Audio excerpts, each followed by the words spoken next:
Meus amados irmãos e queridos amigos, que a paz e a graça de Cristo esteja com cada um de vocês.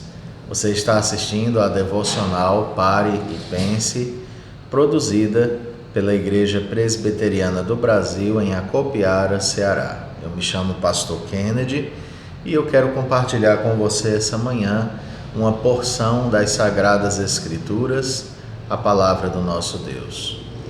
O tema dessa manhã é Pelejando as Batalhas do Senhor. E o texto que eu quero tomar como ponto de partida está em Êxodo, capítulo 17, versículo de número 8. Esse texto diz assim: Então veio Amaleque e pelejou contra Israel em Refidim.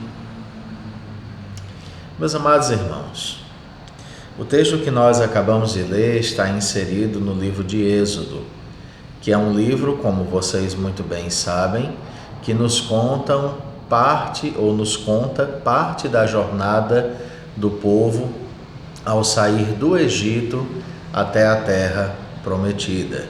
Por isso que se chama Êxodo, pois significa saída.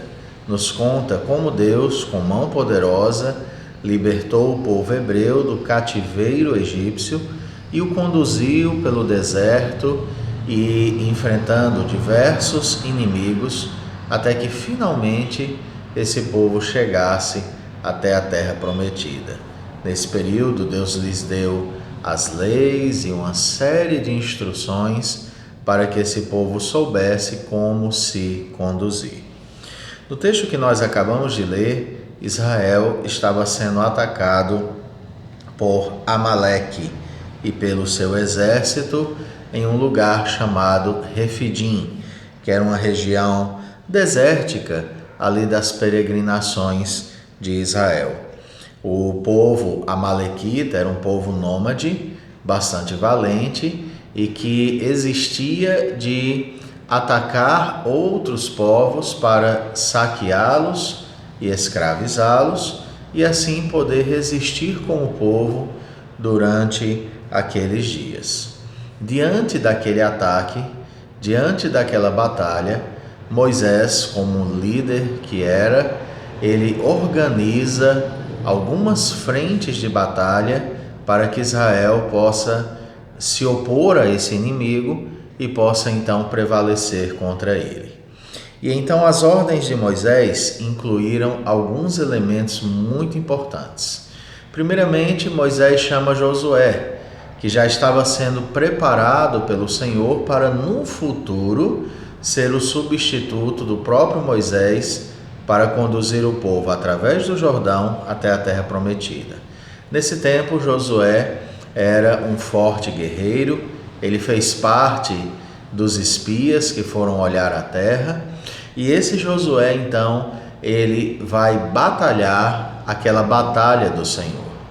Ele reúne os homens valentes de Israel, aqueles que são competentes para a guerra, e ele então vai travar uma batalha contra o exército de Amaleque.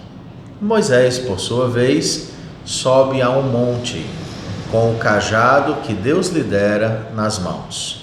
E ao chegar ali no monte, Moisés ergue as suas mãos, ergue o cajado, ergue a sua mão, e ali ele tem uma atitude de clamor a Deus, uma atitude de busca ao Senhor, para que o Senhor conceda vitória àquele povo.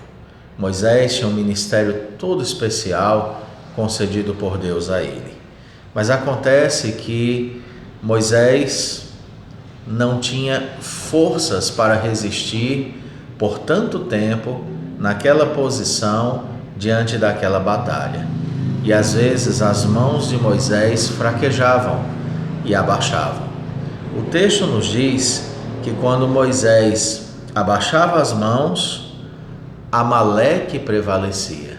E quando Moisés levantava as mãos, prevalecia o exército do Senhor. Isso está no verso 11.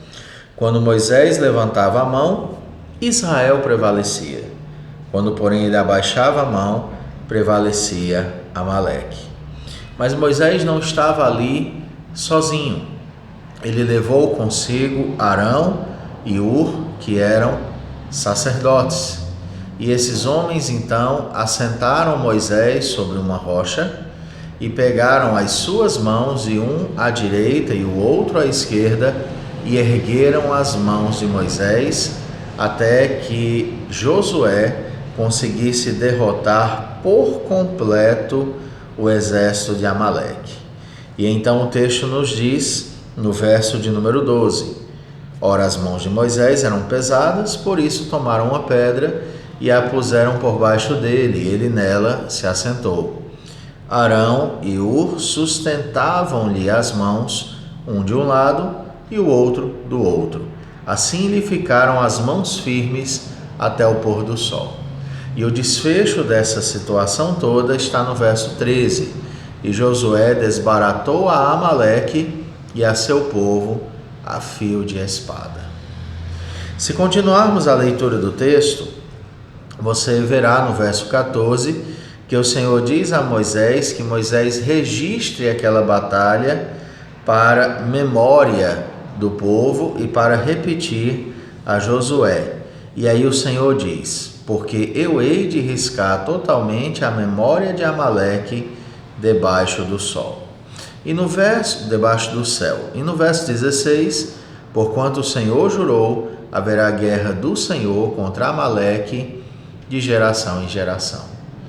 Quando eu penso nesse texto, nós percebemos, e eu acredito que você vai perceber junto comigo, que para aquela batalha houve todo um compartilhamento de responsabilidades.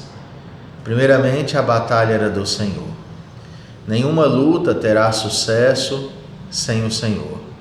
O Senhor é quem conduz o seu povo vitoriosamente sobre esta terra.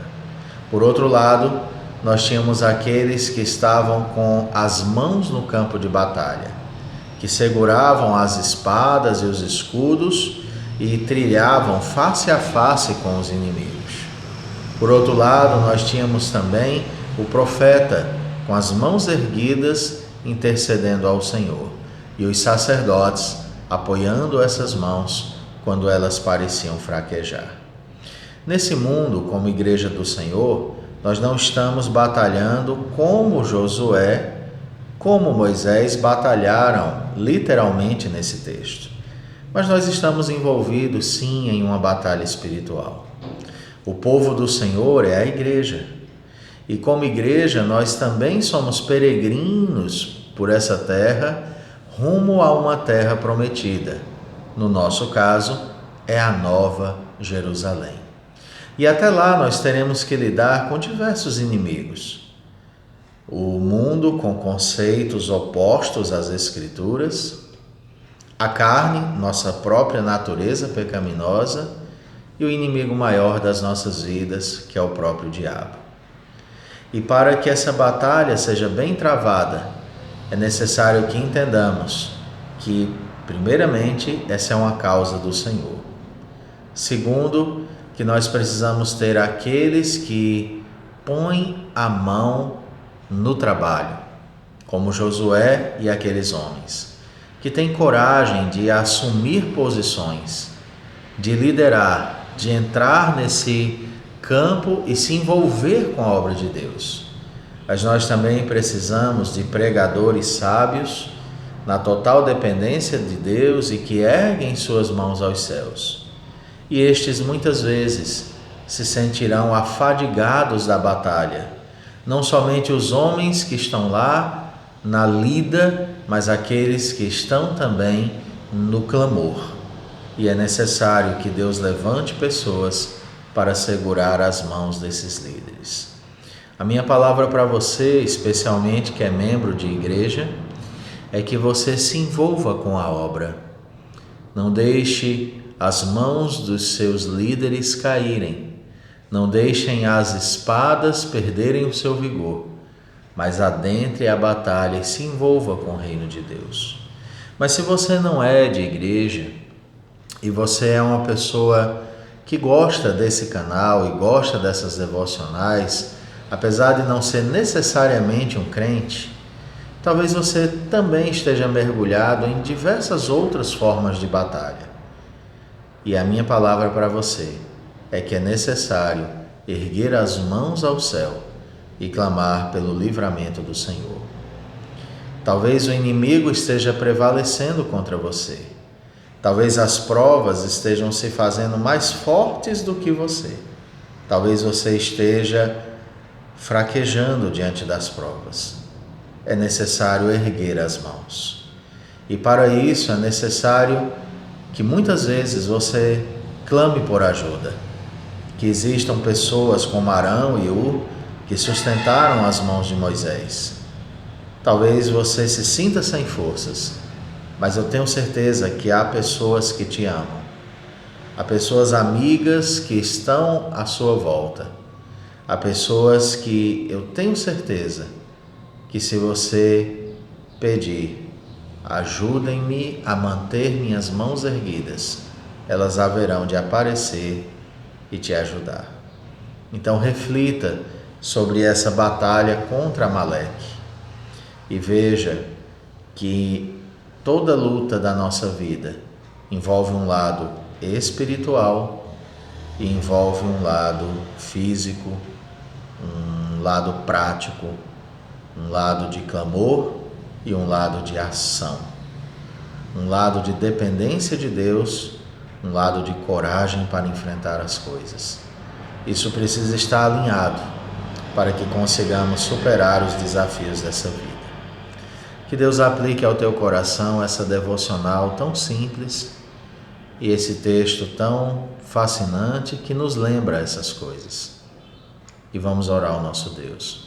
Pai bendito, abençoa cada um dos que estão nos assistindo agora. Sê com eles, renove suas forças e nos dê a vitória para as batalhas que estamos enfrentando. Vem ser nosso auxílio, socorro e refúgio. Ergue nossas mãos e nos dê a coragem de seguir adiante. Em nome de Jesus, amém. Deus te abençoe.